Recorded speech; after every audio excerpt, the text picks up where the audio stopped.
Good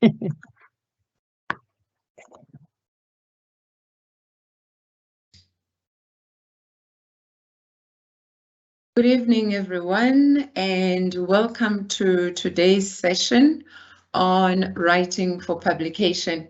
My name is Professor Puleng Sakalo, and I'm going to be facilitating this session tonight.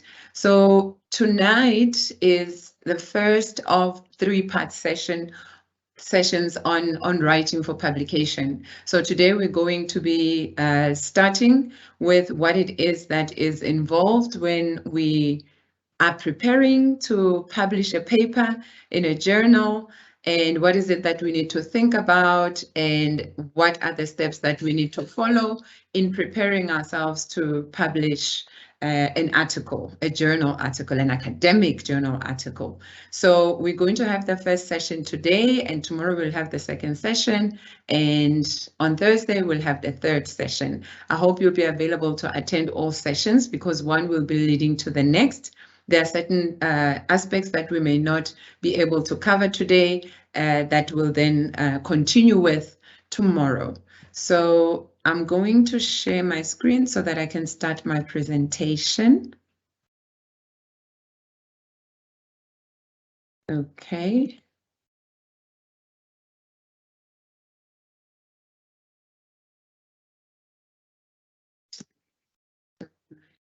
Video. Okay, so as I said, we're going to be focusing on writing for publication. So what we're going to do tonight is we're going to spend a bit of time going on a bit of a journey, the publication journey. So what I'm going to be offering you is what we call a guided tour on this journey. So this is my invitation to you to join me on this journey so that we can look at all the different aspects that we need to think about when we develop a manuscript for publication. Okay, and so I thought we could start first by revisiting our M&D procedures. I would like to believe that all of you are familiar with the M&D procedures because it really is a manual and a guide for you to be able to know what it is that is expected of you as a master's or a doctoral student at UNISA. If you're not familiar or have not familiarized yourself with these procedures, I urge you to do so because it really is a useful guide for you to know what it is that is expected on all the various stages of your studies. So the specific points or part of the procedures that I'm going to be looking at are the ones that are speaking on publication. For a long time, UNISA has always encouraged students to consider publishing from their master's or doctoral studies, but it was never mandatory, right? So you were just encouraged to publish. However, starting from 2020, for students who started registering for their postgraduate studies at UNISA from 2020, it is now mandatory that as you finish your qualification, you're also supposed to submit a journal article, and we'll speak about that just now. So why is this important? The value of publishing parts of your dissertation, right? Your dissertation consists of different chapters, or it's going to consist of different chapters, and you need to start thinking about ways in which you can turn that work into journal articles. The value of publishing parts of your dissertation or thesis or co-publishing with your supervisor is so that you can receive peer-reviewed feedback on the original research that you've done, and so that other peers, other people in the field can start recognizing your work. So instead of your thesis or your dissertation gathering dust, as we used to say, now it's online because it goes into the repository, but instead of your work just sitting there, it gives you the opportunity to have your work being part of academic debates and academic conversations. So that's why it's important for your work to be published, right? It is also recognized that there's a strong tradition of publication of research work by postgraduate students in order to build and enhance their academic standing, especially for those of you who are interested in becoming academics. So if you want to become a lecturer, a professor in future, this is one of the ways in which you can build your academic standing, right? So as a scholar, you are expected to contribute towards knowledge production, and publishing articles is one of the ways in which you can do this, right? And so the university therefore recommends that together with your supervisors, you come to a prior agreement. So it should not be something that you start thinking about towards the end of your journey. As you're now writing your conclusion chapter, as you're finishing your dissertation or thesis, you now start thinking about an article or articles that you want to write. You need to start thinking about that now. Make it part of your journey, that as you start writing your chapters, you already start doing so with articles in mind, right? So this will also assist you to already start seeing ways in which your different chapters can be turned into articles, right? So come to a prior agreement on the number and type of publications that can emanate from your dissertation or thesis. So what the university expects is that as a master's student, you're expected to publish at least one, right? You can publish more, which is great, but as a university, you're expected to at least publish one article. And for PhD, you're expected to publish at least 2 articles, right? And all this work has to emanate from the research that you've done in your thesis or dissertation. And it's going to be in line, of course, with the discipline in which you are enrolled. So if you're in sociology, if you're in environmental sciences, if you're in economic management, so where you are enrolled, whatever article that you're going to be publishing is going to follow and be in line with the norms and standards and traditions of that particular field, of that particular discipline, and also of the requirements of the journal that you're going to be publishing in. All right. So if the publication, and this is important, please, for you to note as students in terms of what are your rights as students, as people who conducted the study, who analyzed, who did the bulk of the work. Remember, as a supervisor, I'm guiding your work. You need to take ownership of the work. It is your project. You're the one who collects the data. You're the one who analyzes. So I work alongside you, but I guide you, but you are the leader in this project. And therefore, it only makes sense that when it comes to publication, you as the student will be the leading author. So if we are co-publishing an article, you as the student will be the first author, and then I can be the second author. All right, so that is very, very important. Okay.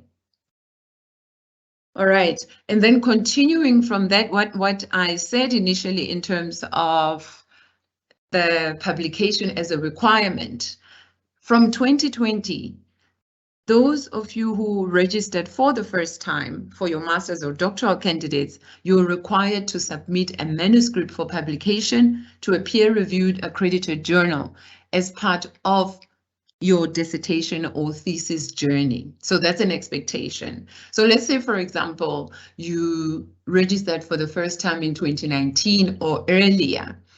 You are not mandated to publish an article from your work. So what this means is that you can still graduate, even if you have not submitted an article for consideration to a journal. However, of course, we continue to encourage you to do so because it really is to your benefit, especially if you want to stay in academia. But for those of you who registered for the first time in 2020, 2021, 2022, it is mandatory. So you have to submit an article to a journal for you to graduate. If you do not do this, then the university will not award you your qualification. I hope this is clear. Okay, and then for those of you who are in the creative arts, for example, so remember we come from different disciplines, and when it comes to outputs or what counts as an output, it might differ depending on the different disciplines that we are all housed in. So for example, those who are in music, those who are in the creative arts, what is then required is what was called creative output portfolio. So if you've produced a sculpture, if you've produced a collage of pictures, if you've produced a painting, for example, so any form of creative output, you need to put together a portfolio, and that portfolio must be submitted to an approved forum, for example, a professional gallery or a museum, so that your work is exhibited and you get feedback. But also now with the Department of Higher Education and Training, the creative outputs can be submitted as research outputs. So for scholars or students who are in the arts, there is now a formal output that you can get recognized for over and above just your work being at a professional gallery or museum. Okay, so in case maybe some students might be saying, but my work I cannot submit to a journal because I've produced a painting, so I can't submit my painting to a journal. There are other ways in which your work can also be peer reviewed, if you will. Okay. So colleges, the different colleges that you're in, the different departments, they should notify prospective students of this requirement as you register, so that you should know that when you are a registered student at UNISA for a master's or doctoral studies, this is what is expected of you, so that from the onset, you know as a student. Hence, I also said it's also your responsibility as a student to make sure that you familiarize yourself with the M&D procedures, because this information that I'm sharing with you right now is actually there in the procedures, okay? And what the university requires, in case you start getting worried, what the university requires is just an acknowledgement of submission of a manuscript. So the paper should not necessarily have been published yet for you to then graduate. But what the university requires is just proof that you've actually produced an article, you've written an article, and that that article has been officially submitted to a journal for potential or the possibility of publication. So what the university then requires is acknowledgement of submission of that particular manuscript or that creative output from the journal editor. So it's also, this should then be submitted through the formal processes of master's and doctoral examination, as you would with your thesis as well. So it also has to accompany that. The submission of the manuscript or creative output should be done, as I've just said, before the final submission of the dissertation or thesis for external examination. So when you're done with your studies and you, together with the supervisor, have agreed that, okay, this work is ready, and then you submit your intention to submit. So all of that process before the work, before the examiners can be appointed, before the work can be sent out by the university to external examiners, that proof of submission of a manuscript needs to have been submitted to the university. All right. I hope that's clear. Okay, so the submitted manuscript or the creative output should be based on the research undertaken during your master's and doctoral studies. So it cannot and should not be based on something else, a different project, a different idea that you have. It has to be based on the actual research that you've done for your master's or your doctoral studies, all right? And of course, this was going to be in collaboration with the supervisor and the supervisor has to give you the go-ahead that, okay, this manuscript is ready. And because you are going to be publishing with or co-authoring with your supervisor, I'm sure the supervisor would not give the go-ahead or put their name on work that they do not deem fit or ready to be sent out for peer review by other scholars outside, if they feel that the work is not ready. Okay, and then take note that your results will not be released until the submission of proof of acknowledgement by the journal editor or institution curator as submitted by you or your supervisor. Okay, so it's just very important to note that. So that's just the background in terms of the admin, in terms of the university requirement as it relates to article publication. So now let's move on to the path to publication. Why is it important to publish, and how do we get to having our work published? Okay, so first, as I said, and as indicated in the M&D procedures, it has to be work that's related to your research. So it has to be research-based. You publish a piece of research, and it could be empirical research or other forms of research, which we'll touch on as well. And you need to identify a venue. So by a venue, we're talking about a journal. So which journal do you think would be fitting for your work to be published in, and why is that the case? So this is going to require you doing a lot of homework in terms of ensuring that the particular avenue, the venue that you choose for your work is actually in line with the work that you are doing. And by so doing, you try and minimize as much as possible the possibility of your work being rejected. All right.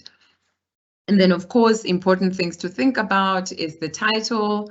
And it could be the title of the journal, and then thinking about the title of your own work, and whether that title of the journal already speaks to your work or not. Because sometimes from the journal article, you already get an idea of what the focus of the journal is. Of course, you need to read beyond just the title of the journal, because they specify what it is that the journal focuses on.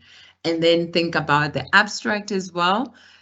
Most of the journals online are behind a paywall, and you often cannot access the actual articles, and you only get a sense through the abstract that is there available online, and that gives you an idea of the kind of work that they publish.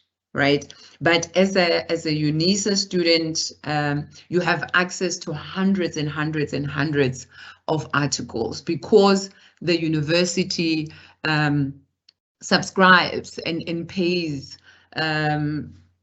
subscription to many of these journals, and by so doing, it makes it easier for us as academics and students to be able to get access to as many journals as possible. All right, and also the editor, also who is the editor, is the email of the editor there. Try and get to know as much information as possible about the avenue that you're choosing. And then an outline as well, right? The outline of the journal, but also the outline of the work that you do. How is the structure of the articles that are published by that journal? And how will that assist you to start thinking about your own outline as well? And then after you have an outline, that gives you an idea in terms of the kind of narrative that you want to tell, the kind of story that you want to tell with your research. Only then can you start writing. Because when you're writing but without direction, it becomes difficult. Because think about your own master's and dissertation, you do have an outline. You know what chapter 1 is about, what chapter 2 is about, what chapter 3 is about, and that gives you an idea of how everything is going to flow, from the introduction and the overall background to saying, okay, what literature has been done, okay, based on this literature, what are the gaps, and then getting to methodology. So all of that, there is a story that you're telling, even with your thesis, and the same with a journal article. As you're writing an article, there is a story that you're telling there as well. And when you're done writing, then of course, you'll submit your work after proofreading and all the necessary editing. Okay, so that's just an overview in terms of thinking about the path towards publication. So why do we have journals? Why is it important for us to put our work out there, right? And the simple question is, if you're not going to put your work out there, then why are you doing this work in the first place? What's the purpose of you spending so much time conducting research if you do not want your work to be shared with your peers, your colleagues, people in your field, right? And journals assist us to be able to do this.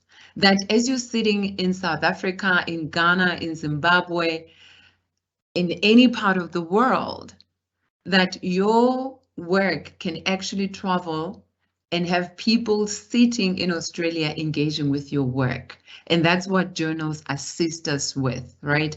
Journals are the most common method of scholarly communication. So we can communicate our work in different ways, but if you want to communicate your work in a scholarly manner, then a journal is an avenue for you to be able to share that work, right? So if you want to write about an issue in a newspaper, that's a different avenue altogether. And the approach and how you're going to write that work or send that message will be very different from if you are doing that work and communicating it in a scholarly manner. All right, so in 2019, just to give you an idea, we had about 39,000 peer-reviewed journals. So this is how many journals were out there in the world. And this number is estimated to be growing at 3% per year. What this means is that there are constantly new journals being established. So if people are in a particular field and they want to zoom in on a particular issue, like for example, now in the past few years, we've had COVID coming into our lives. And in many of our disciplines, we write about COVID. But a scholar can decide maybe to start a journal focusing on COVID, right? As much as there are now journals focusing on HIV and AIDS and different aspects of HIV and AIDS. So someone can decide to do that. So it means that there's always the possibility of a new journal coming up, right? So as we sit or stand here today in 2022, there's an estimate. The estimate number of journals that we have is around 42,000, right? So 42,000 peer-reviewed journals. Right, so these are recognized journals. There could be other journals out there that exist, but that are not recognized. But these are recognized journals that are out there. And when we're thinking about articles that are published, and here I also want you to think about your own literature review as well, in terms of where do you start, where do you begin, how do you know when it's enough, right? It is estimated that 2.5 million articles are published each year. Each year we have 2.5 million articles. So in just the past 3 years, we're talking about 7.5 million articles. So each and every day, there are people submitting articles and submitting articles and submitting articles to journals, to all these journals. And the journals differ. Some journals only publish an issue twice a year. Some journals publish issues 3 times a year, and some journals publish issues more frequently, so 4 times a year. So which means each quarter there's an issue that comes out. So what does this then mean? It also means that you need to be aware of the kind of journal that you're choosing. So if, for example, you choose a journal that only publishes twice a year, And there are millions of articles that people are submitting each and every day, and your article is one among millions, then you should get an idea of how important it is that when you prepare your journal, your article, and submit it to a journal, you have to make sure of the quality of the work, but you also have to make sure that you understand what the journal is about, what the journal wants, and also you have read the author guidelines of the journals to try as much as possible minimize your work being rejected. All right. So how do you select a journal? Obviously, you look at your field, you look at your discipline, you look at your focus area. What is it that your work is focusing on? And is your work also interdisciplinary, transdisciplinary, which also opens up avenues in terms of where you can publish and how you can choose a journal. If your work is too specific, then it also limits you in terms of the journals that you can publish in. But also, you select a journal based on its accreditation, right? So you have to ensure that the journal that you choose is accredited. And by accreditation, we mean there's a list of accredited journals that are listed by the Department of Higher Education and Training, and they've been accredited because there is extensive review that has been done on these journals to check their quality, to check their frequency, and to check their peer review processes. So all of that, based on all of that, then a journal can be accredited, which then means that as you choose this journal and as you see that this journal is accredited, immediately part of the work has been done for you. You know that you can trust this journal. You know that this journal produces quality work. So there's been some quality check that's been done on it. And you also then select a journal based on its impact factor. And the impact here is linked to citations. Obviously, if you're going to publish your work, you do so because you want to be in conversation with your peers. You do so because you want people to read and engage your work. So if no one is reading your work, no one is citing your work, right? Then it means no one is aware of the work that you're doing. Or it means no one does not, no one sees this work as being related to the work that they're doing or worthwhile to a point that they can engage with it, right? So the impact factor then is linked to citations. The more your work gets cited, the better it is for you. And please remember, citation does not necessarily mean people are agreeing with you.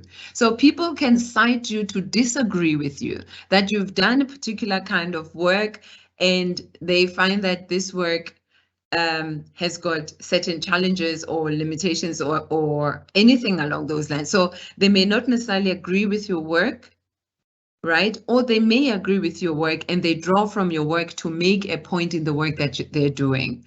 So think of your own literature review. When you're doing literature review, you don't just look at all the people who are saying things that are aligned to what you want to say, but because you want to see where the gaps are, also how we can improve and build on the body of work that already exists. This is when you put people in conversation with each other. And this is where you also see where the gaps are. So you are doing this master's or PhD so that you can fill some gaps that exist in your field. And then someone else that comes after you is also going to build on what you've already done. And this is what we call progress, right? This is how we're able to move forward. This is how we are able to continuously build our disciplines. This is how we are able to continuously grapple with societal challenges. that others have done this, but why is it that we're still experiencing the same problem?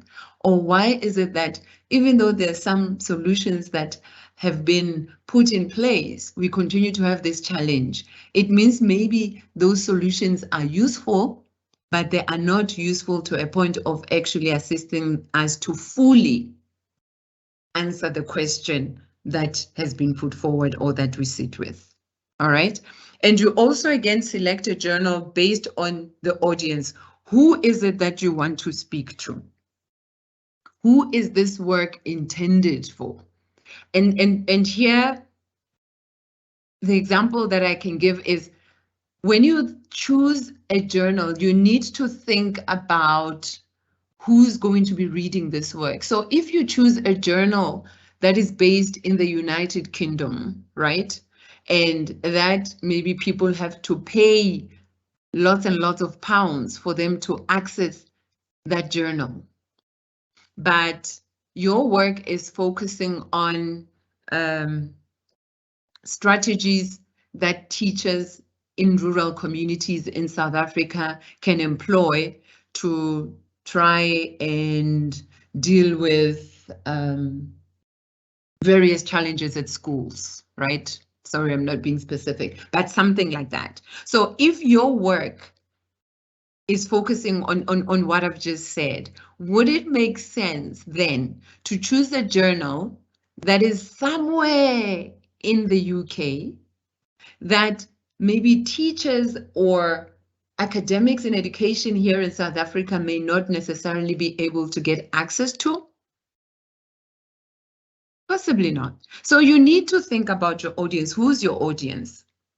And when you've done that, that also then also assists you to be able to say, okay, what kind of journals am I going to look at? Where are these journals based? So you do a process of elimination by knowing exactly what it is that you want to communicate, who you want to communicate to or with, who do you want to be in conversation with. So if you can answer those questions for yourself, then you're already halfway in terms of sifting through these thousands and thousands of journals. All right. Okay, and then there are different types of periodicals or different types of journals, what we often call journals. There are different types of journals, right? And I said we have journals because we want an avenue, a platform for scholarly communication, right? So journals are aimed at a limited professional readership. Again, the audience, who is the audience? So how you write, how you do your work, how you choose to communicate the results of the experiments that you've conducted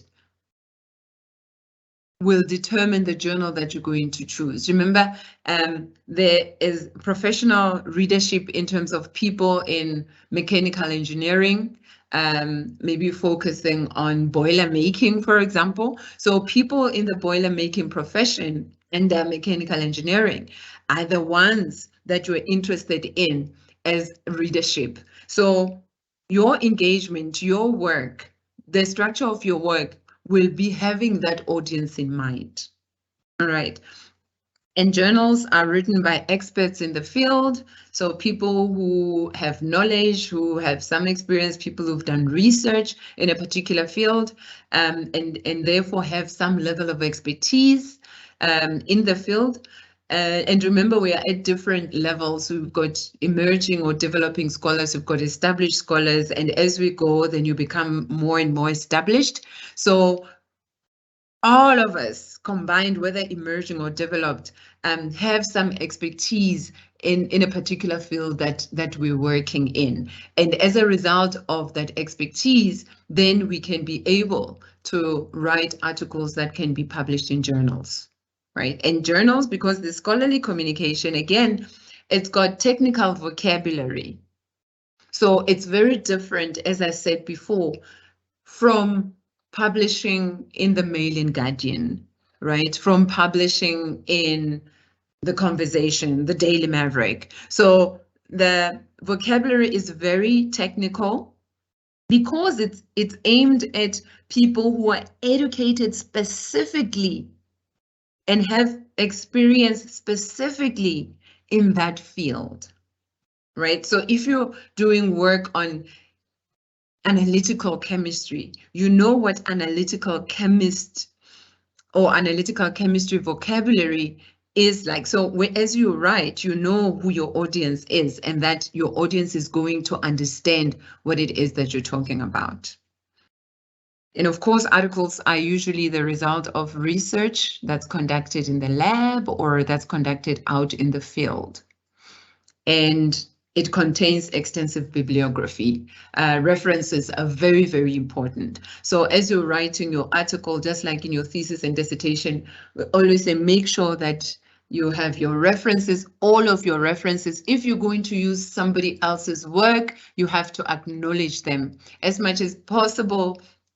Try and have your own voice, but also acknowledge those who've also done work in this field that you're working in, and acknowledge them accordingly if you do draw from their work. So it will have extensive bibliography, and make sure again for the journal that you've chosen that you understand the style of referencing that is required.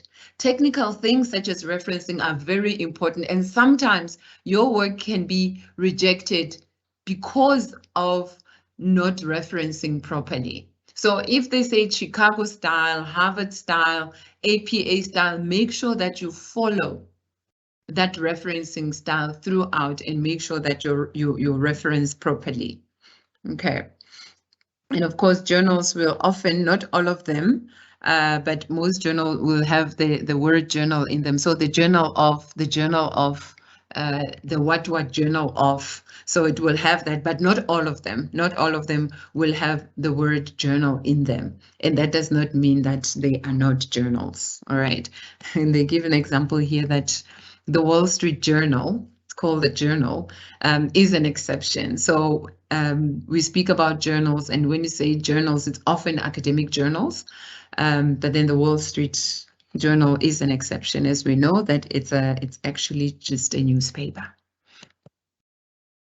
All right, and then the types of articles that you can write. There are different types of articles that you can write. Again, this goes back to the conversation that you're going to have with your supervisor as you are discussing and deciding on the number of articles that you hope to write from your thesis or dissertation, and also the type of articles that you're going to be writing, right? So articles can be based on original research. So the research that you are going to be or that you are busy with right now.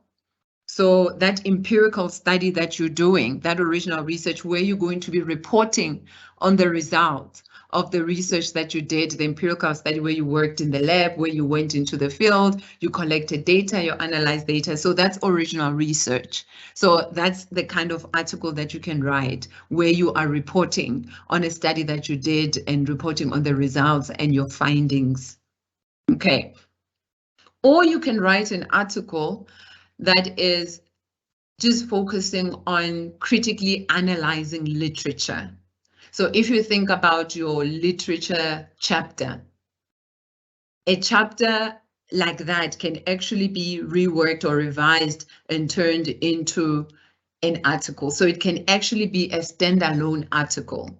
So there are journals that accept critical literature review as articles that you can write, where you engage with the literature, you put scholars in conversation with each other, you highlight what the gaps are, you provide some suggestions in terms of how we can move forward in this field, and ways in which we can do that, right? And then some articles focusing on reporting on clinical trial, right? We got to know about findings on COVID-19 very regularly, because as scientists were sitting in the lab and working and doing trials and testing vaccines, what they often did was they would immediately publish the work that they're doing, because by so doing, if it's scientists here in South Africa, then through their findings and publishing it, immediately a scientist in Japan can pick up what they're doing and look at how it aligns with or not with the work that they're currently doing maybe in Japan in terms of their clinical trials that are focusing on COVID-19. So that's how then colleagues can speak to one another. So they can have a Zoom meeting and have a conversation.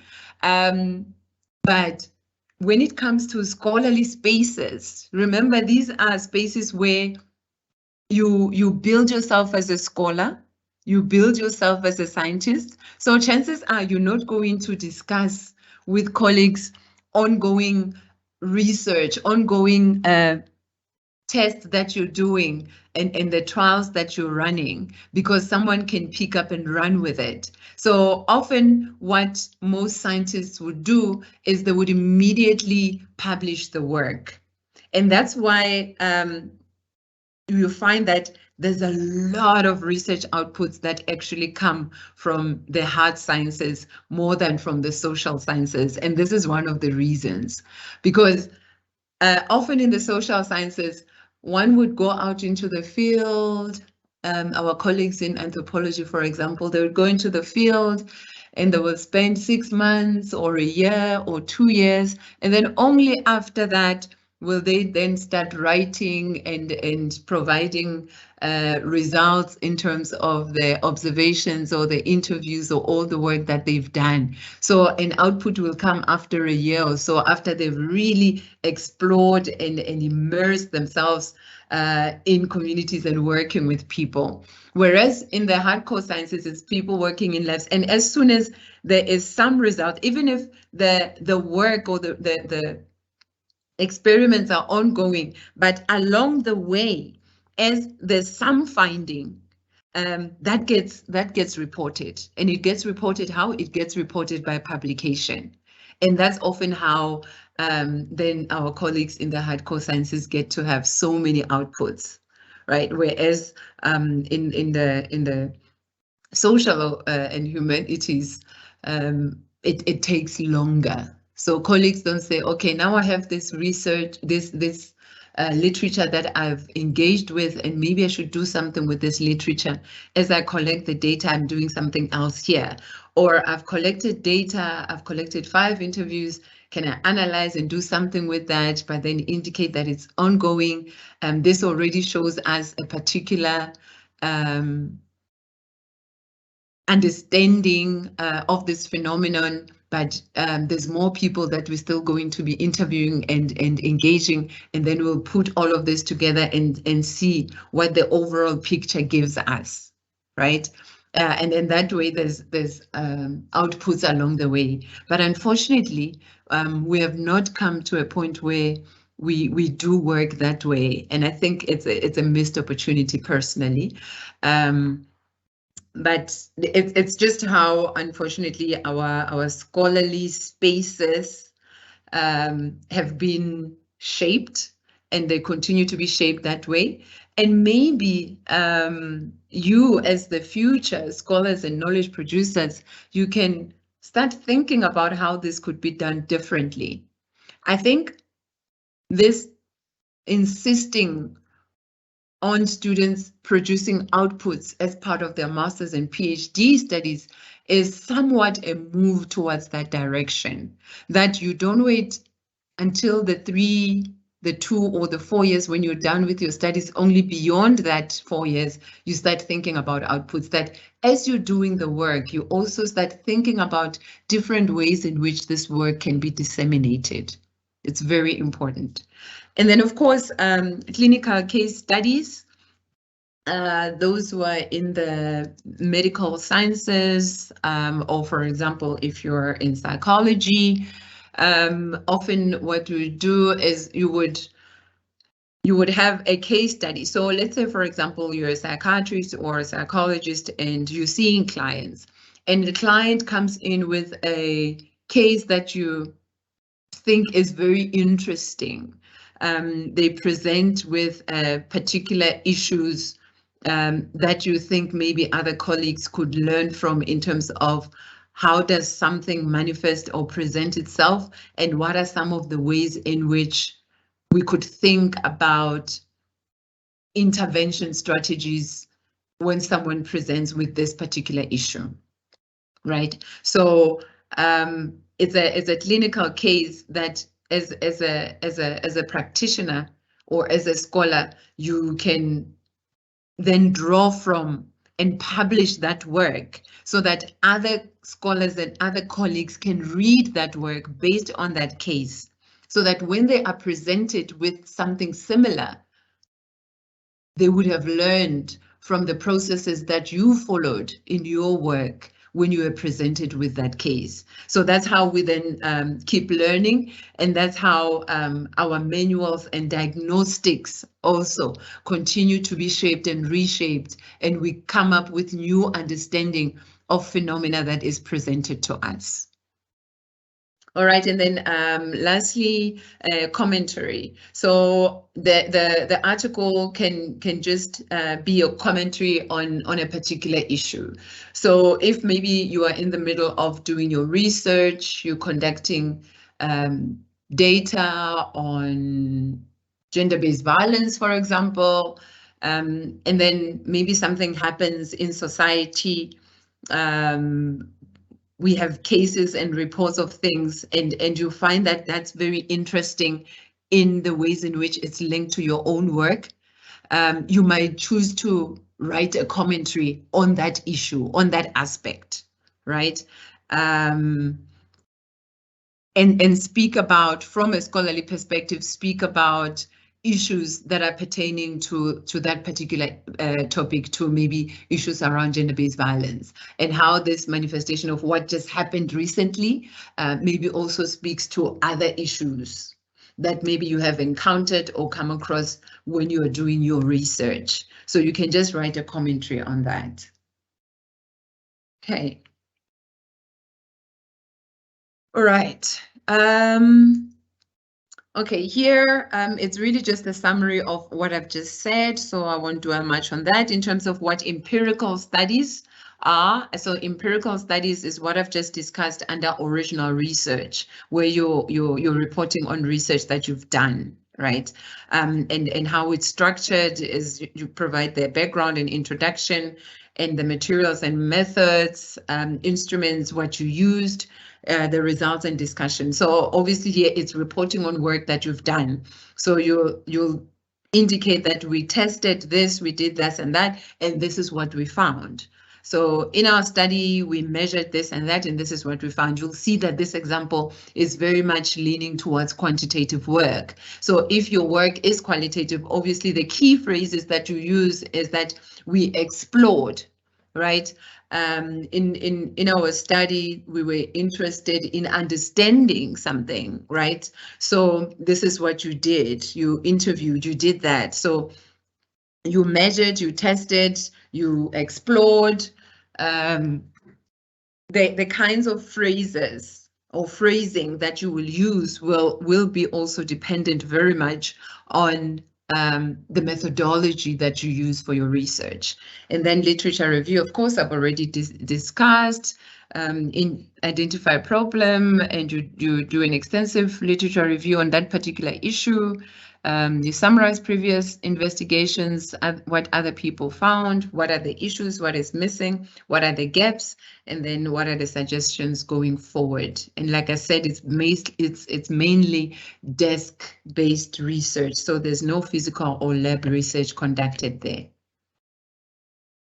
Okay, so how do you get started when writing a journal article? You need to decide on what it is that you want to write about. There are different aspects or different things that you can focus on. So if you think about your whole thesis or master's, or dissertation, you've got 5 or 6 or 7, sometimes 8 chapters. And how are you going to then be drawing from this? What is the focus? What is the 1 or 2 things that you want to highlight based on your research? So what do I write about, right? there's already an identified problem in your case because you are doing this research already. So are you wrestling with a problem with no clear solution? So think about your own research. What's your topic? What's your research question? You are doing this work because there's no clear solution. If there's already a solution, then I don't think your proposal would have been accepted, or I don't think your proposal will be accepted if you identify a problem that we already know what the solution of it is, right? Do you have an evidence-driven opinion or an observation on a particular subject? Is that what you're going to write about? So there's evidence based on the research and data that you collected and then analyzed. And so what you're going to be providing is based on work that has been researched. So you've got evidence to that. So there are excerpts from people that you interviews, there are surveys and that you've analyzed. So there's data. And then based on that, you are writing this paper to then engage us on the work that you've done. Have you given a presentation, a briefing, or a conference paper? Is that what your article is based on? Sometimes you get invited to present a paper at a seminar or at a conference, and a paper can actually develop from there. So if you go and you speak about your work at a conference, it's wonderful because you also get feedback as well. People ask you questions, and based on those questions or comments that they might have pertaining to your work, you might start realizing things that maybe you had not thought about pertaining to your work. So wherever possible, when you get the opportunity, do present your work at conferences, present your work at seminars. That feedback always can work towards strengthening your work. And so your article can be based on a conference paper that you've presented. You build on that and then you present that. And for you, of course, this next bullet point is what your articles are going to be about. Are you working on a doctoral or master's thesis? Yes. And this is where your writing is going to be emanating from, as required by the university. So in terms of a new idea or initiative, already that's embedded in the work that you're doing in your doctoral or master's thesis. So based on this, then, if you've answered the question in terms of what do I write about, I'm writing about the work that I've done or I'm doing on my doctoral or master's thesis. Therefore, you have a basis for a publishable paper. All right. And then you use that as your starting point. How do you get started? Often as a novice scholar, a novice researcher, you want to think about co-authoring as a possibility for your work.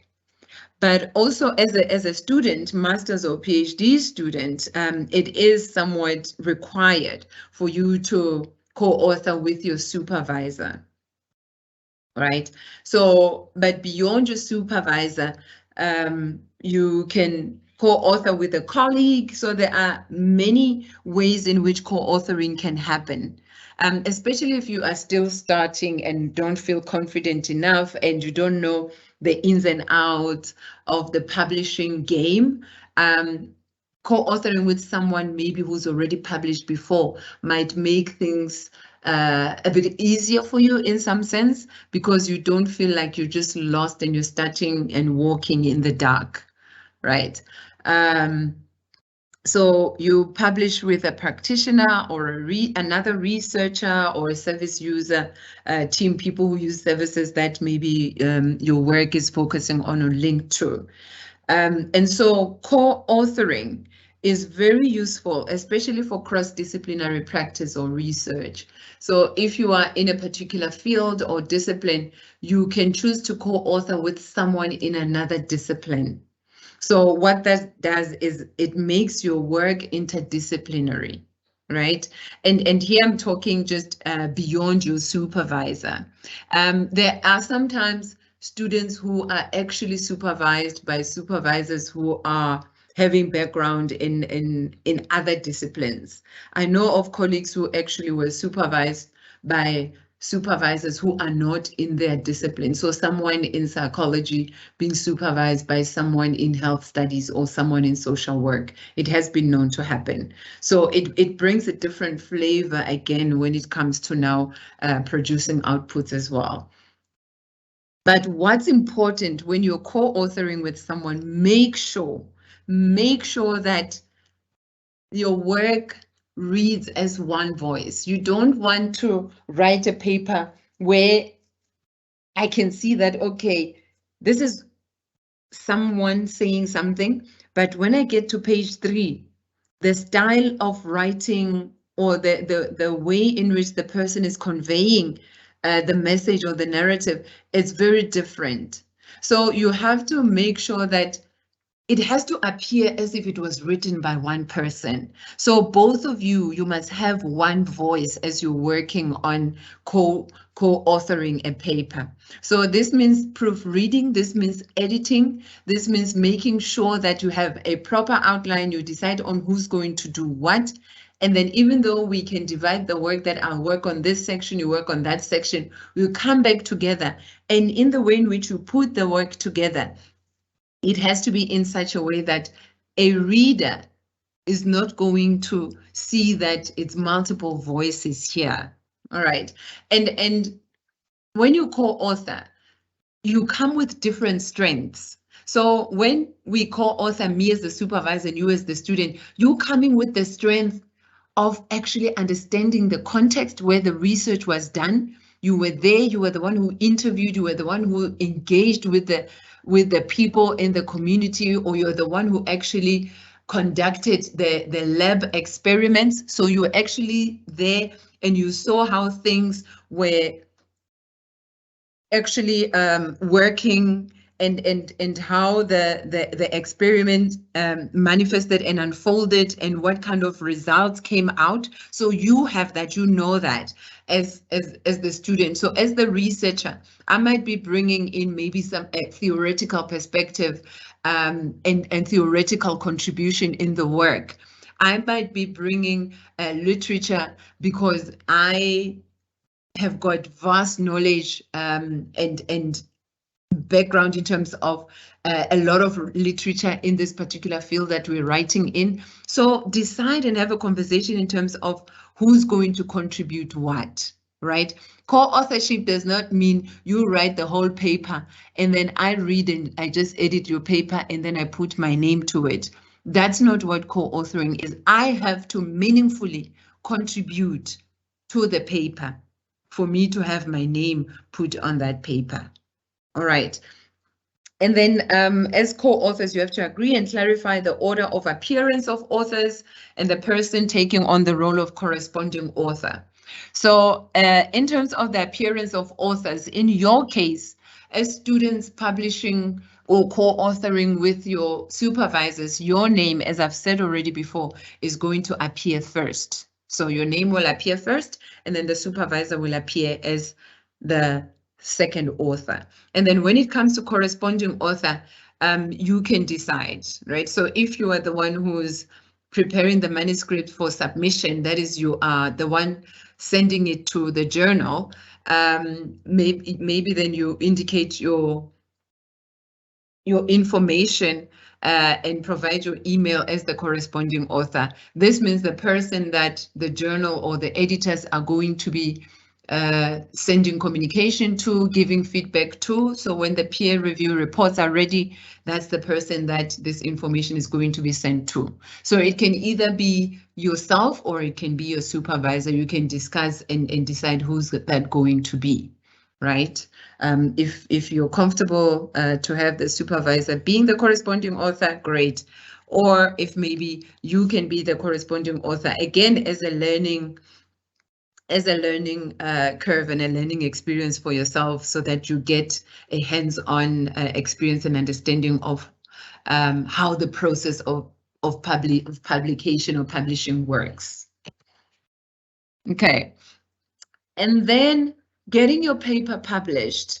I thought I should just provide this example so that you get a sense of what is involved in getting a paper published. From submission to getting your paper published, what are the different steps that you go through? So this is an example from one of the journals, the in-house journals at UNISA. So submissions were sent, so 100% submissions. So there were 86 manuscripts that were submitted. And then what often happens is that the first person to look at your submission is the journal editor. So the editor does what we call desk acceptance or rejection. And so the editor will look at all the manuscripts that have been submitted, and then based on just checking whether you followed the guidelines, whether this journal is actually, this article is actually in line with what the journal is about, whether all the technical and structural things are in place. So all those things the editor will have a look at and then make a decision based on that, on whether your work will go to the next phase or not. So often, so in this example here, 48% of the articles that were submitted were found to be okay, right? So they were fine.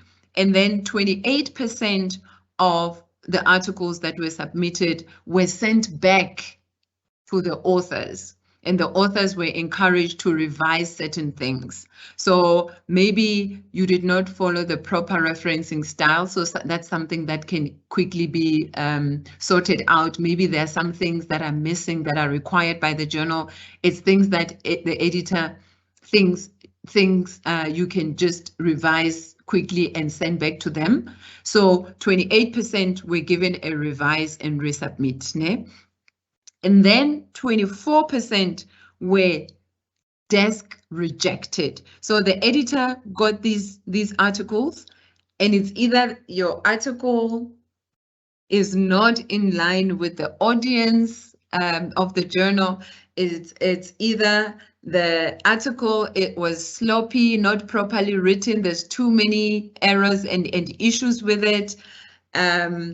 It's either it's very clear that the authors did not read the journal guidelines or anything like it, when you're told double spacing in terms of single spacing, no footnotes and you put footnotes and all those things. So if the editor finds that these authors did not even bother looking at the author guidelines, or this journal is actually not meant, this article is not meant for this journal, then it gets rejected. So 24% were rejected. So what then gets to be sent to the reviewers? Because for accredited journals, the articles have to be sent out for peer review. So this is normally minimum of two people who are going to read your work, review it, and then provide feedback. So in this case, those that were sent for first review were 66% of that 100. And you'll notice there's 10% that were withdrawn. So from the 28% that the editor said, please just revise these few things and resubmit to me so that I can send out for revision, some of those authors decided, nah, we're not going to resubmit. We'll send it somewhere else, or we'll just sit with it until we're ready. I'm not sure what the reasons are. But then 10% withdrew. And as a result, then only 66% were sent out for review. And then the reviewers sent feedback. And then the feedback says, revise. So the reviewer said, okay, there's potential here, please revise. And then you can resubmit. And then 29%, the reviewers read the paper, engaged the paper, reviewed that paper, and decided that no, it's not good enough, it must be rejected. So 29% was rejected by the reviewers. So what does this leave us with?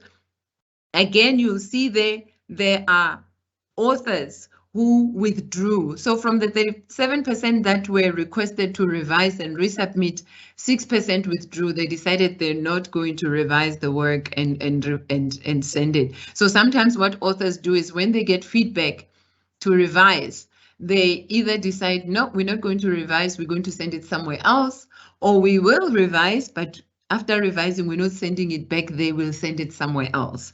So we never really know the reason, because often they don't write to the editors and say, we are withdrawing based on 1, 2, and 3. It's very rare where authors do that.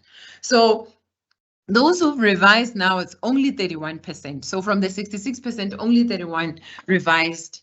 And then from that 31, at the end, 26% were found to be okay. Now the work is publishable. And then 2% from those that revised were still found to have not responded to the reviewer's comments and their paper is still not good enough, therefore it gets rejected. And then 3% were informed that, okay, you've done the revisions, we're happy, but there's still some minor things that you need to do, attend to that, and we'll publish your paper. So the 3% did that, and then they submitted. So it's the 26 and 3. At the end, as you can see, from 100% of submissions, only a third, about a third, 29% gets published. So this should give you an idea that as you're working on your article and all the submissions that other people also make to that same journal, these are the processes that you need to think about and that you need to understand that your work can go through. So what this means is that from initial submission to actual publication of your paper, it can take anything between 3 months to a year or a year and a half. So it can really take long, unfortunately. But sometimes it does take a shorter period, so 3 months, and then if it stretches, it's 6 months. But yeah, we've known to have submitted papers, and only after a year or so do we get feedback or do we get our paper published after revising and resubmitting. So it can take a while, and you need to understand that, that it can take a while for your paper to be published. Okay, I'm going to move quickly as I move towards closing. How to select the right journal. This is very important. Choosing a journal to publish in is an investment decision, right? Because when you decide on where your work is going to be published, your work is, you can never remove it from there. So your article will always be linked to that journal. So you have to make sure that you choose your journal wisely. Right? But also a good choice when it comes to a journal can also contribute towards the impact of your work and your reputation as a scholar. So if you publish in a high impact journal, then it means chances of your work being seen, chances of your work being cited becomes higher. And the more you get cited, the more it contributes towards your reputation and the more people are aware of your work. This is how sometimes you may get invited to be a keynote speaker at international conferences. Sometimes it's based on the work that you've produced and people engaging with your work and wanting to invite you to come and speak about your work. So it really is an investment. And then factors to consider, I've already said this, accreditation. Make sure that the journal that you're choosing is accredited, right? And also look at recent articles that are published by that journal. What kind of articles are they? And after reading those articles, can you see your work being in line with those articles? And if you can, then you may consider that journal, right? And what type of paper you're planning to write. Remember, we spoke about either it's a critical literature review, a clinical case study, original research. So all of those as well will assist you to choose the relevant journal for your work, because journals also indicate in their author guidelines and in their background information about themselves, what kind of research they publish or what kind of articles they publish. So depending on what work you want to publish, you have to check what kind of work that journal publishes before you just submit to it. So don't just go with the name of the journal, but get to know and understand that journals as well. And while maybe it might still be early as emerging researchers to think about ranking, I think it's never too early to think about ranking. As you start already in your academic career, it's important to really think about where your work ends up, right? So in this case, then rankings become important. And there are different types of ranking spaces that are there, that are available. And as I've indicated, rankings are often linked to citations. Citations are a good marker, but of course, not a complete marker for quality. We've come to know some papers that may not necessarily be of the highest quality, but get cited quite a lot. And sometimes they get cited quite a lot because they're controversial. So if you publish a controversial paper, people may want to engage with your paper, and that might lead to you being cited quite a lot. So that may not necessarily mean that the quality of the work is that high. Okay. So, and in addition to quality, it's also important to say, but what difference is this work making? What kind of recommendations? How can this work be used to rethink policies and to revise policies? So utility as well. When you're recommending strategies and implementations, what is it that your work brings in? That also contribute towards impact. Hence, these days, we're also not just talking about impact in terms of numbers, citations, but also impact in terms of social impact also. How has your work brought about change in that particular field or around the area that you are writing on? All right, so there are different ways in which we can think about impact as well. And in choosing your journal, again, my colleague says, be political, right? Think about national and international journals. Again, for me, this links to the audience. If you are writing on a particular issue where you are asking for a rethinking, where you are asking for or providing a new theoretical framing, where you are coming up with some strategies on how to think about a particular phenomenon. And you don't want to limit that only to your country, right? You think more broadly, internationally, in terms of how people can take up this new idea that you're coming up with. You think national if you, going back to that example that I've given, if you're saying within South Africa in the teaching profession or environment, what are some of the ways in which teachers in how they teach can rethink particular ways of processes that they follow in teaching within a South African context. In that way, then when you select your journal, you think national, right? So these are some of the ways in which you can choose your journal. And of course, when you've identified maybe one journal or 2 or 3 or 5 journals, look at the articles that they've produced, as I've said, and then decide on that in terms of whether that would be a good home for you or not. All right. And then the journals also, as many as they are ranked, right? There are those that are top or highly ranked journals and others that are not necessarily top ranked journals. So get to understand also what that means in terms of your own work. And when it comes to rankings, this is where the impact factor comes in. The citations contributes towards impact factors. What difference does it make to your own writing and your writing style? Right, it's impact factors are a measure of reflecting the average number of citations to recent articles published in mostly science and social science journals. So articles that were published in the past year or the past 2 years, how many citations were there? So if there's a lot of citations of journals in that, of articles in that journal, then that says something about that journal. So, and often those journals tend to be very strict in terms of accepting articles. So sometimes people will go with the name of the journal or the ranking of the, if I publish in that journal, high-ranking journal, then I know that my work is of good quality because they only accept. Okay.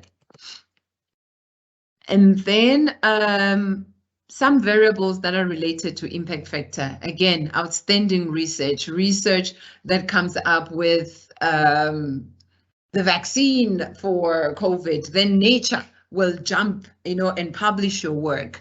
The length, what it focuses on. Some of the examples of the impact factor for highly ranked journals.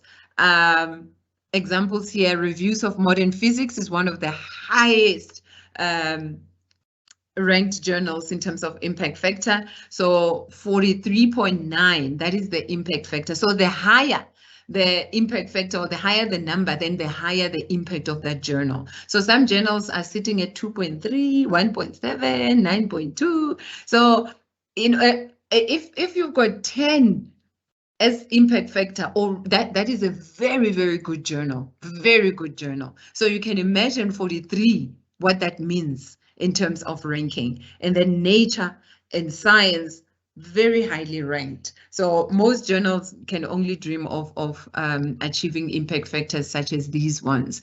But of course, if you were to read more on impact factors, you'll also read again about some of the complexities around how we determine impact factors and how sometimes there are some problematics and challenges to that. So, but we don't have time to speak to that right now. But just on the overall, these are highly ranked journals with the most highest impact factors available. Okay. And here again, it's just in a nutshell again,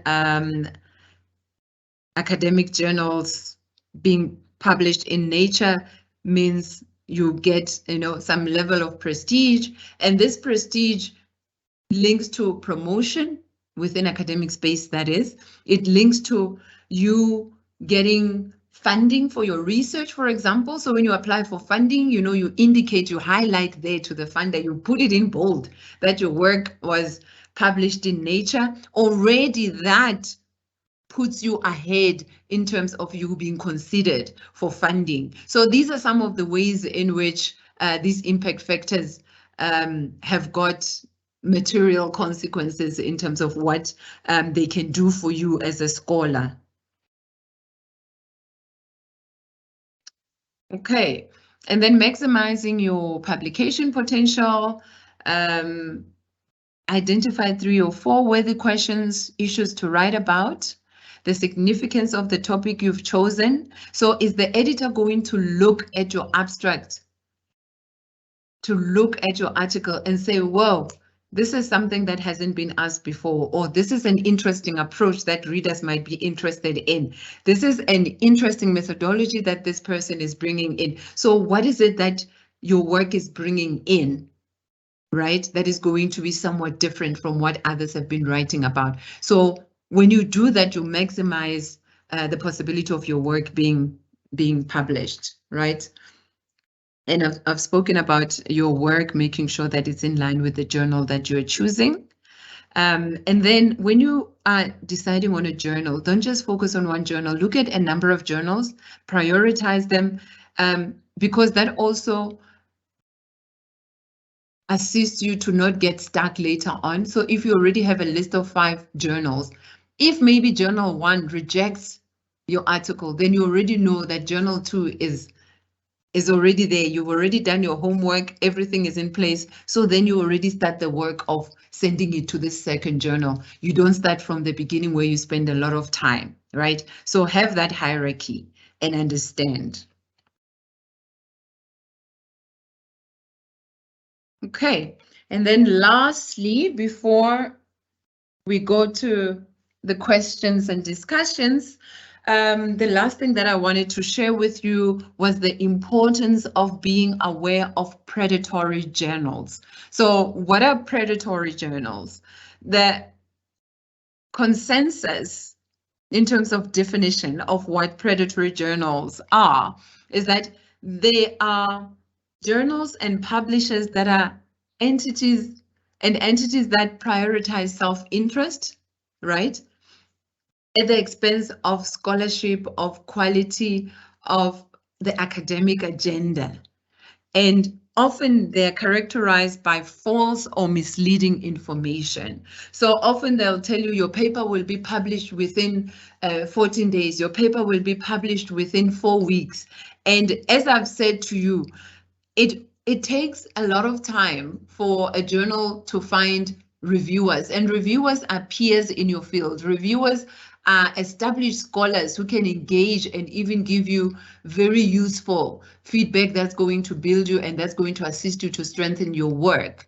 So most of the time reviewers are very busy, and therefore they are often given about 6 weeks to engage with your work and give feedback. Some will give feedback earlier, some often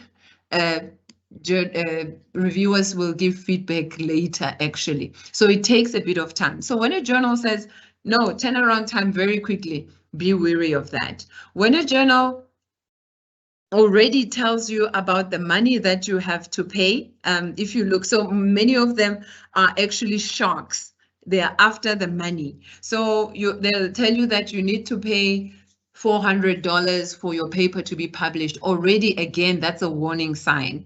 So one of the things that you can do for yourself, because sometimes it's not easy to see when a journal is predatory, right? So where it seems legit, you see this sheep that looks innocent and good, only to find that actually underneath it's actually a wolf. So for you to be able to see that wolf in sheep's clothing, make sure that you engage with your supervisor. If your supervisor is someone who's got experience in publishing, they'll be able to guide you so that they ensure that the both of you choose a journal that is not predatory. But also, you have subject librarians. Please, please consult your subject librarian. Check with the library because they have databases. They actually have a list of many of the predatory journals, and make sure that you check with them. So sometimes you might have identified journals, but you are unsure of the journal. You may check with your subject librarian and say, I've identified this journal. I would like to send an article to this journal. Can you please just double check for me whether this journal is legit, or can you please double check for me whether this journal is accredited by DHET?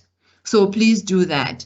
Have a conversation with your supervisor. You can ask your supervisor to share the list of DHET accredited journals, because there is a list that comes out each and every year. So when you have that list, it becomes easier for you to then see all the journals that are accredited, right? Sometimes what predatory journals do is what you also call hijacked journals. So they hijack legit journals. So you may know a particular journal in your field, the Journal of Health Studies.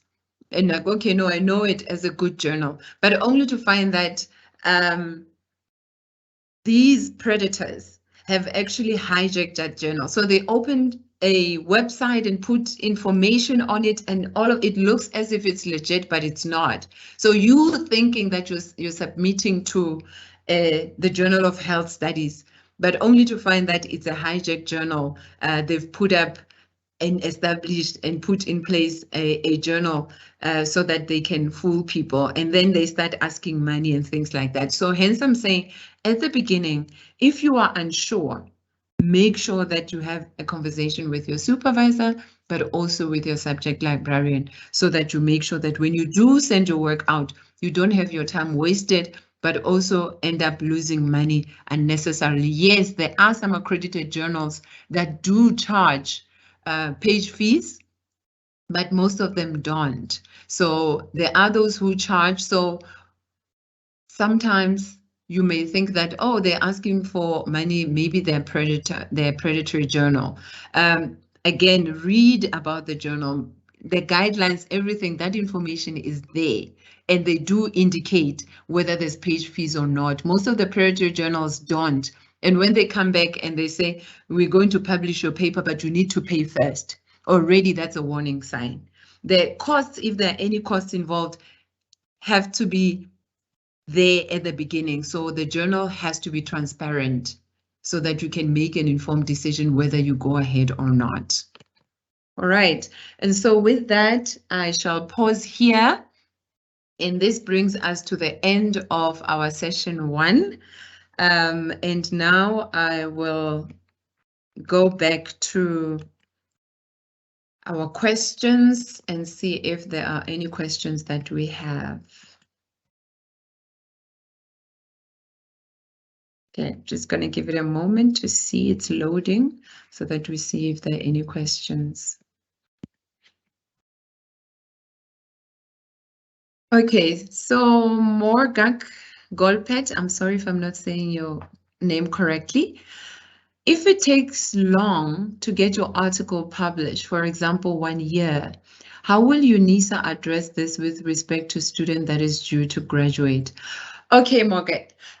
Remember what I said is that the university only expects you to submit the article to a journal for consideration. So the university does not expect the paper to already be published before they allow you to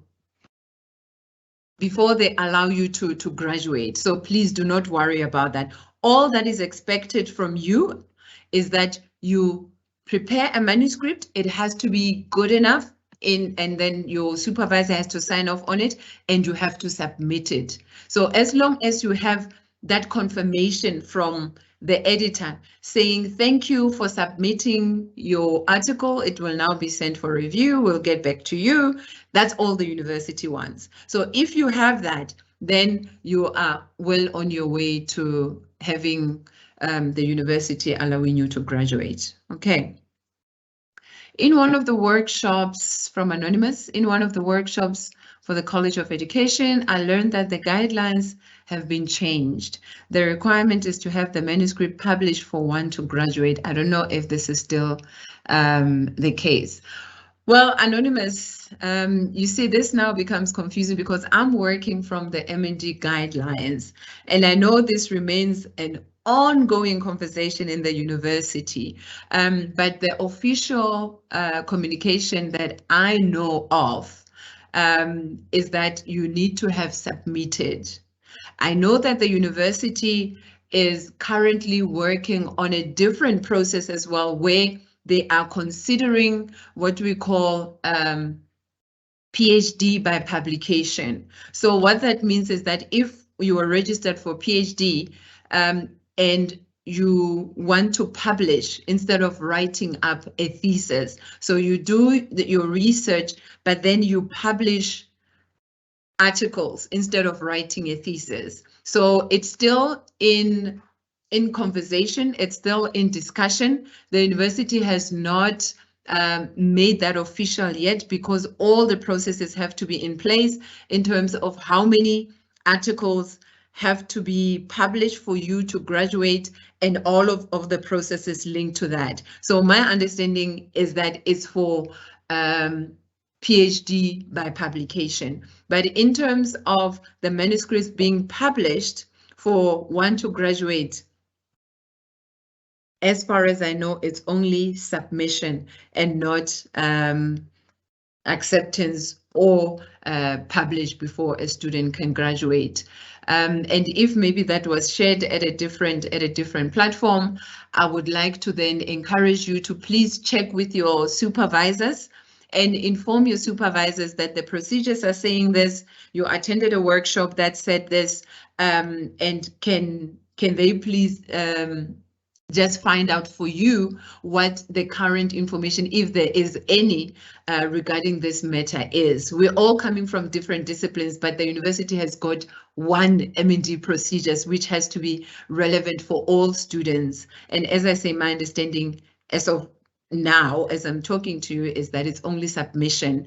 But I think outside of this, for myself as well, I will also go and follow up on this, and our colleagues from the College of Graduate Studies are here with us listening in, and I'm sure they'll assist me to confirm this. So either tomorrow or on Thursday, hopefully I will then come back with an updated version of this.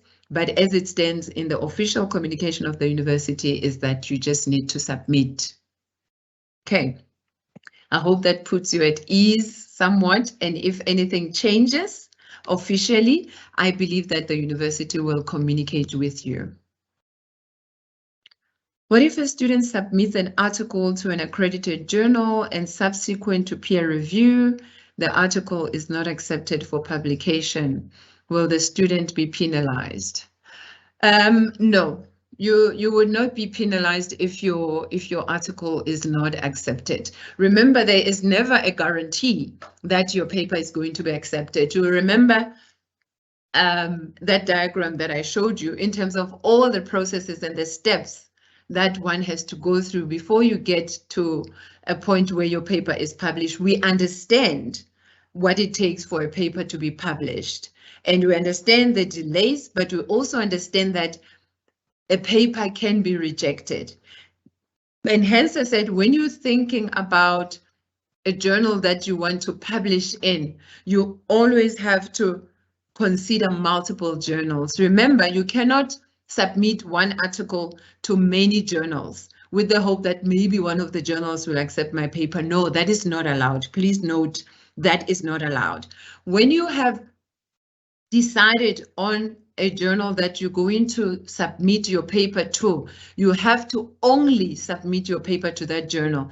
And all the journals actually have that as part of their submission process, that you have to declare that this paper has not been sent to any other journal. So you have to send it to that journal. And as I said, it might take 3 months, it might take 6 months or more. So your paper can be rejected, that may happen. And when your paper is rejected, you submit it then to another journal.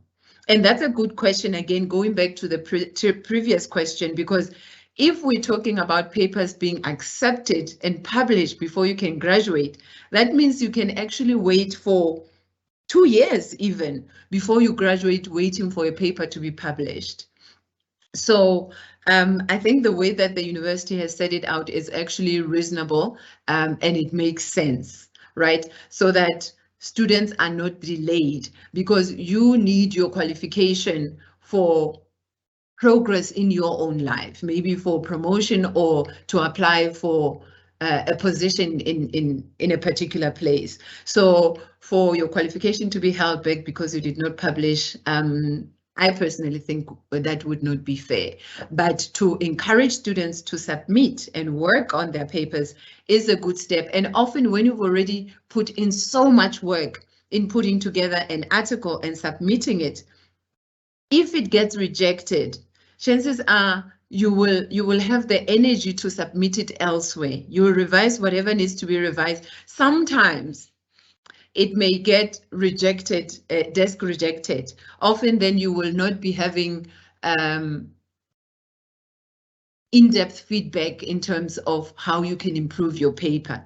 But often when it's sent back, after it's gone for review and the reviewer said, no, we cannot, I suggest that it be rejected. They often provide reasons for that, because we often do not say rejected and that's it.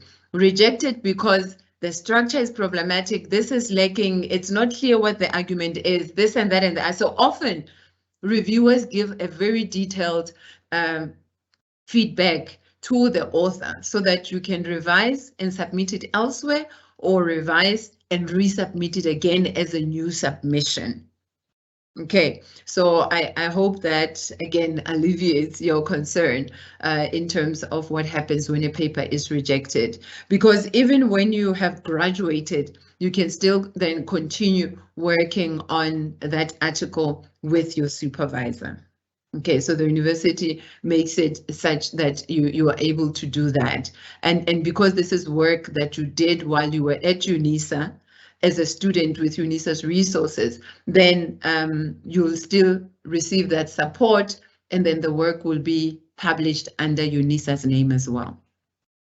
Okay, all right, Anonymous, I hope that answers you. If I have published alone or with someone other than my supervisor, but the published article is related to my work and in a legit journal, will it be accepted as part of the requirement for graduating?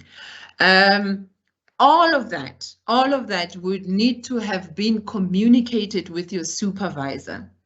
If you have published alone, definitely, yes, it will still be accepted, right? So you would have decided that you want to publish alone for reasons known to you.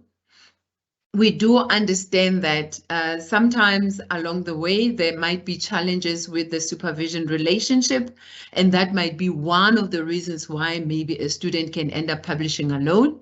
But there could be many other reasons that can lead to you publishing alone. But if you do publish alone and it's based on your work that you were doing, your master's or your PhD, that will be acceptable.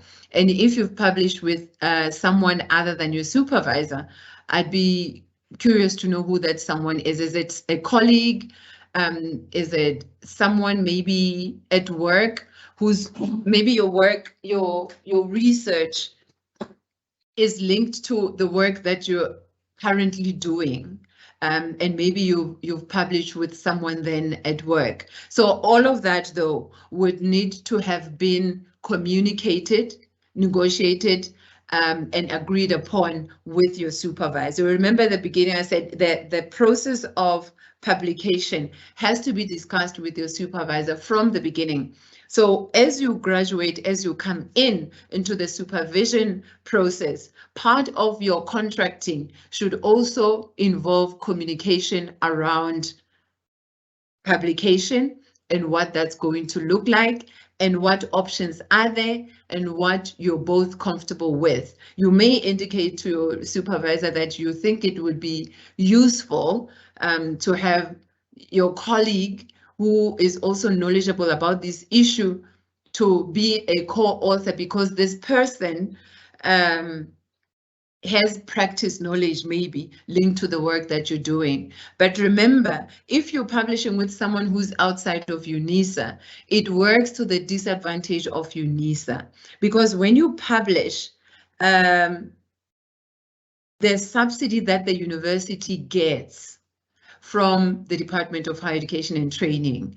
And so if the co-author is not someone from UNISA, then that means that's going to affect the subsidy that the university gets. So that might be a challenge that you might need to engage your supervisor on. But publishing alone, yes, definitely. But have a conversation with your supervisor, and then publishing with someone other than your supervisor. Is it someone who's at UNISA or someone who's outside of UNISA? Because that has got implications. Once again, there, make sure that you have that conversation with your supervisor. Okay, how can I get access to the list for the accredited journals? Ask your supervisor. Your supervisor has got access to that list. Otherwise, contact your subject librarian. That information is there. It's a list with hundreds of journals. So make sure that you just communicate with your supervisor. Your supervisor can provide you with that information, but also consult your subject librarian. And your subject librarian can also offer you that information. But what I'll do as well is that I have the list. So what I'll do is I will share the list with my colleagues who are working with me now at CGS, and they can upload the list for easy access for all of you so that you have access to it. So I'll make sure that I share that list with colleagues. Colleagues, please just make sure to remind me. I'll send that list to you so that you can upload it on the platform where the students can get access to it. All right. I'm writing an article prior to completion of my studies, specifically before conducting data collection, okay? I'm in the literature review stage of my thesis. Is this a big concern? It depends on what the focus of your article is, right? So you are currently in the literature review stage. So is your article going to be a critical literature review? And if that's the case, you most definitely can write an article focusing on that. Is your article focusing on the background and overview? Maybe you did a lot of reading on this field, on this issue, and you want to engage with that background and think about the kind of questions that need to be asked. You can do that. So it depends on what the focus of your article is, Anonymous. I'm not sure if you're able to share that with me now and just put it here in the Q&A. And then I can better respond to your question. But the simple answer is that yes, you can write an article while you are busy with your studies. It's not a big concern at all. It obviously then just depends on what the article is about, what the focus is, how does it link and connect to the main body of your work. All right. But I'm very impressed. I'm very impressed that you're already writing an article, by the way. I find that very impressive. How can I identify predatory journals? Okay, I've already said most of the predatory journals, they will promise a very quick turnaround, right? If a journal promises that you will get feedback in 2 weeks, you will get reviews in 2 weeks, already start becoming wary. Okay. Another way to identify predatory journals is that but this is now after the fact, after you've submitted to them and they come back to you and say, we've accepted your paper, they will then start asking for money. And often with predatory journals, for the money that they request, they will ask that you put the money in someone's personal account. Already that's a no-no. So for a journal article, the payment for the page fees cannot go to an individual's account. It has to go to the publisher. So the journal where it's housed, the money has to go there. So it can't go to my Puleng's personal account and then you put money in an account. That's already a red flag. But also some predatory journals don't have an editorial board. So journals need to have editorial board of diverse scholars. So when you go to the website and you look at the journal website, the way that it's structured, you also look at the history of the journal. When was it established? Who is the editor of the journal? And sometimes with predatory journals, you'll also see with grammatical errors. There's a lot of grammatical errors. That already, again, is a warning sign. And most of the predatory journals invite you to publish with them, right? So when you get an invite in your mailbox, and they do this every day, I don't think there's a day that goes by where I don't get an invitation to publish in this or that journal. And remember, because it's a business, they need people to submit so that they can get money from them. So be wary of journals that invite you to publish with them. Most journals do not do this. They hardly ever do this. If they do, often it's because there's a special issue. So there's an issue that's focusing on a particular field or area, and then they may invite you to publish because of your expertise or because of your research focus area, because you do work in that field. For that special issue, they might invite you to, but that hardly ever happens, right? So if a journal invites you, if you just get a random email inviting you to publish with them, note that chances are 99.9% of the time that's a predatory journal. And then, of course, like I said, if in doubt, check with your subject librarian. How do you identify a predatory journal? Make sure that you stick to the DHET list. But remember that DHET list is not exhaustive. It does not mean if a journal is not on the DHET list, it means it's a predatory journal. It just means it did not go through the peer review process that is done by South Africa, because the accredited list is only a South African phenomenon, if I can call it that. So it means that that journal has not gone through those processes that other journals have gone through so that they can be added to the list.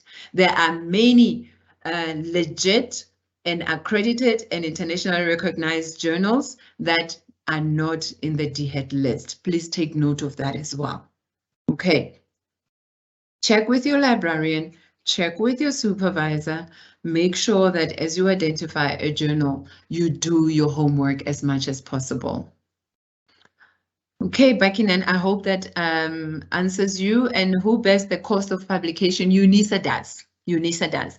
So the university pays up to 16,000 Rand for a publication of an article. So if the journal that you've chosen requires you to pay page fees, there's a form that has to be completed and submitted, and then the university will pay for it. Okay, so but like I said, often the page fees would come after the invoice rather. The invoice would come after the paper has been accepted. So you'll get notification from the journal editor to inform you that your paper has now been accepted. We will start with the processes of the page fees. Okay, and then the university pays for that. And what the university requires is that the journal that you are requesting payment for has to be accredited, number one.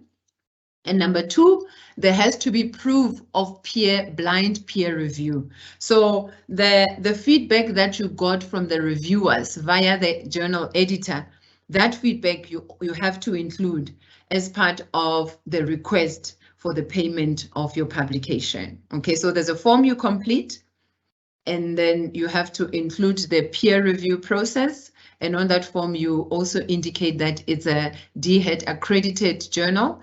And then there is a space where you will indicate under which accreditation system it falls under, but that's something that your supervisor can assist you with. Okay. All right. Adam, can I publish in a journal where I can get a waiver? Of course, you'll be saving the university money.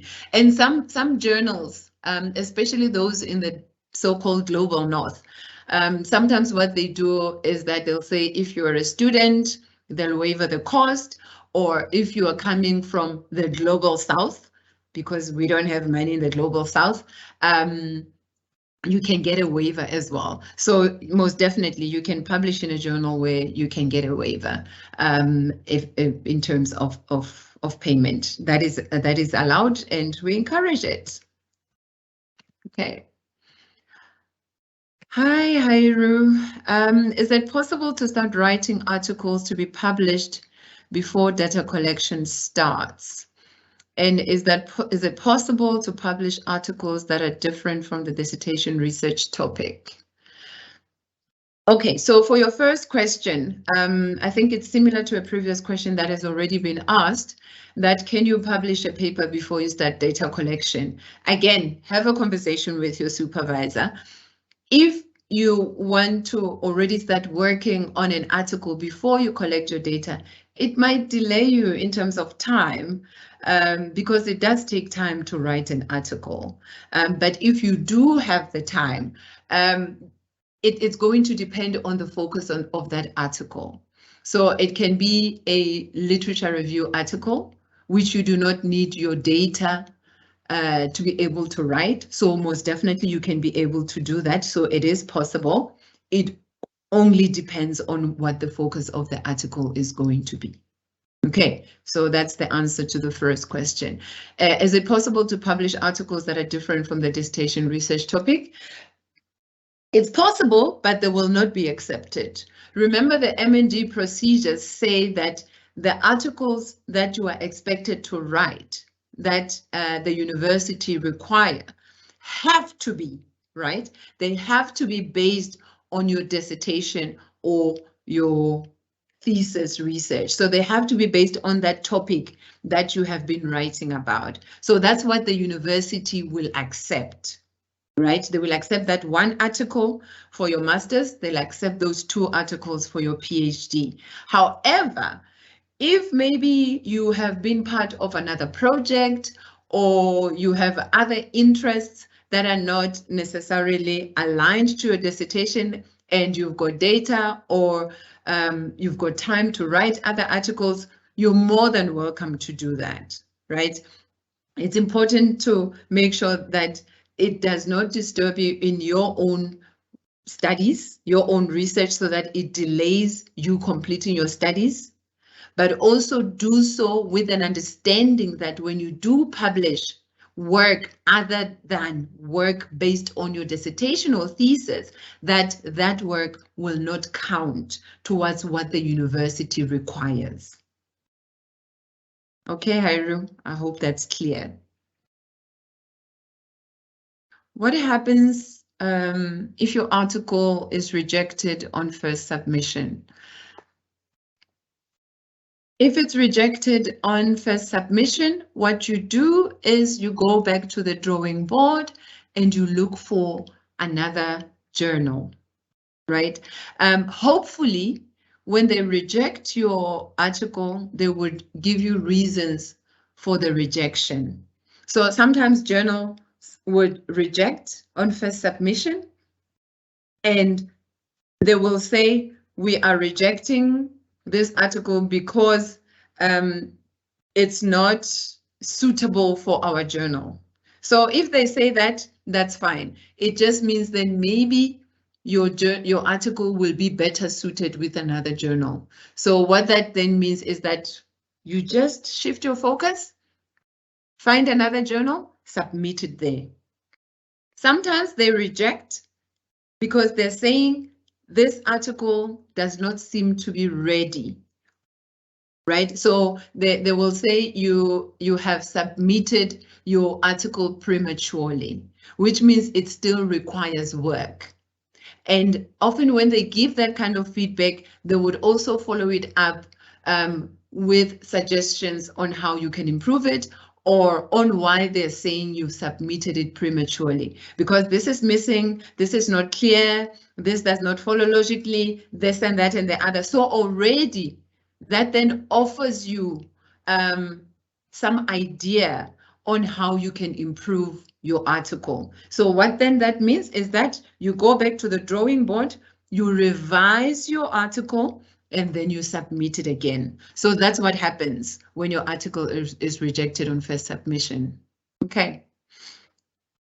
Can we submit the same article to different journals for publication? No, you cannot do that. Is not allowed.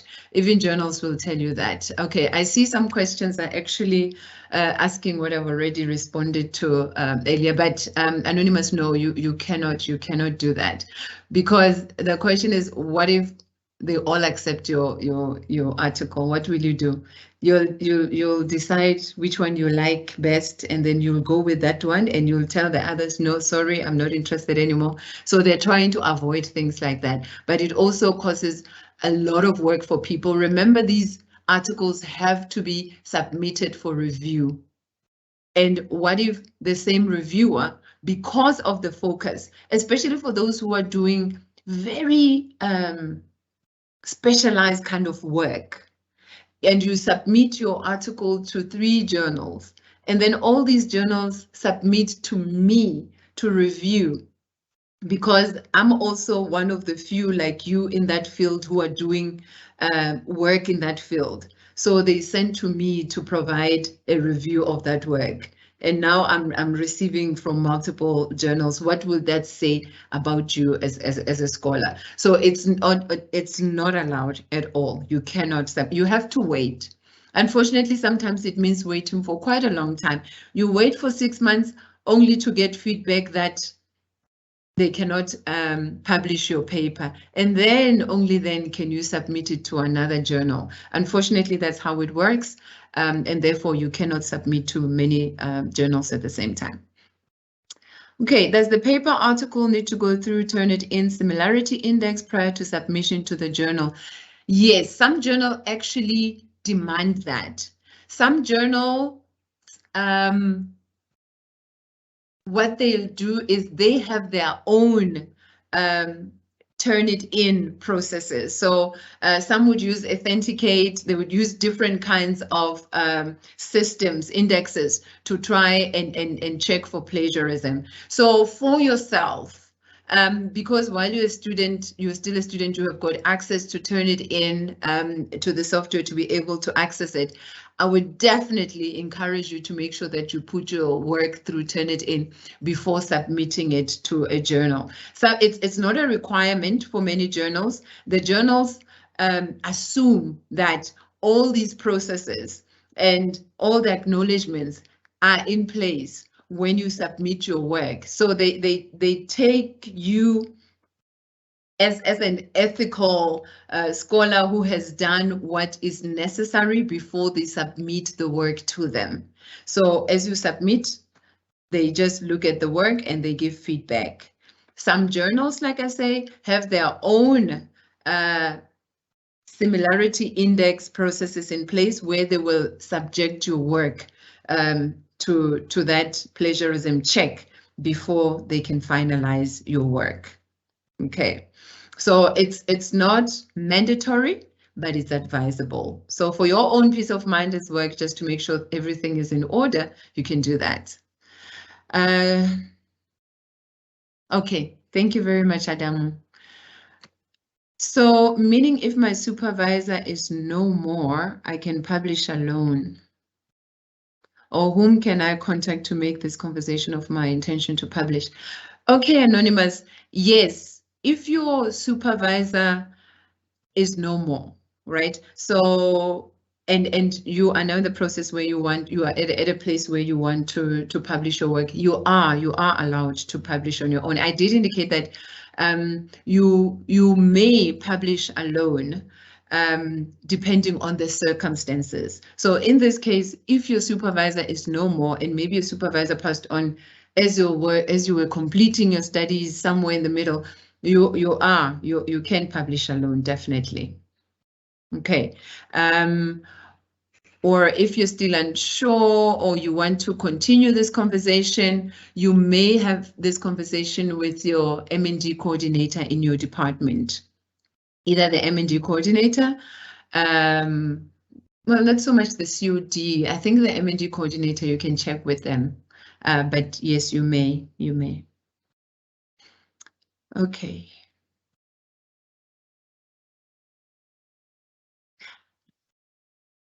Sure. Okay. Academic writing.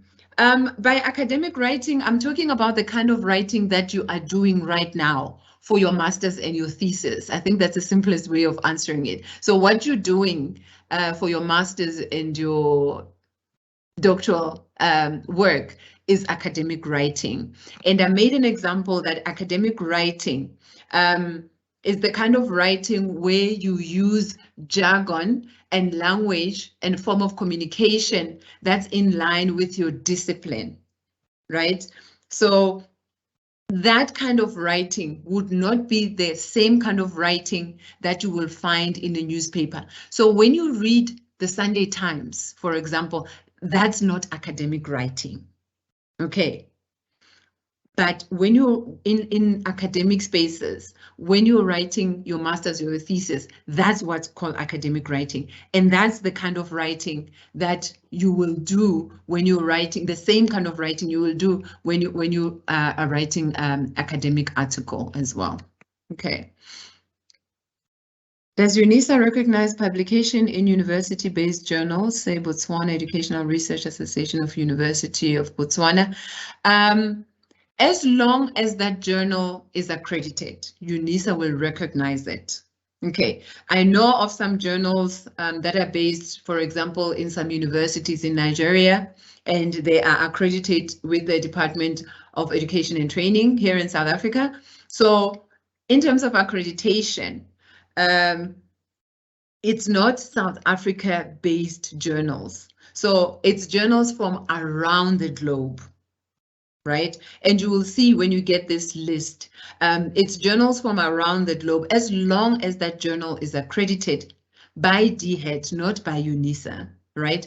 If it's accredited by DHET, and obviously by extension, it will be UNISA, right? So UNISA does not accredit, but DHET accredits, and UNISA will then recognize that which has been recognized by DHET, Department of Higher Education. So, Bayemedi, you just need to check on the list that I'm going to be sharing and see if this journal that you're speaking about is there on that list. If it is, you're more than welcome to consider it if it's related to the work that you're doing. Okay. All right, everyone. I think that was the last question. Thank you so much for all your questions. Thank you for your insightful questions. I think with these questions, it also shows me that you are really engaging with the presentation as well. So we are going to continue this conversation tomorrow, same time. So I hope to see all of you again tomorrow so that we can continue with part 2 of the publication.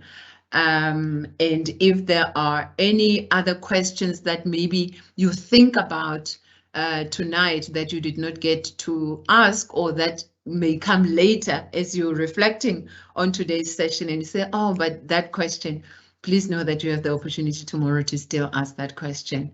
All right. Okay, everybody, have a good evening and see you again tomorrow evening. Goodbye.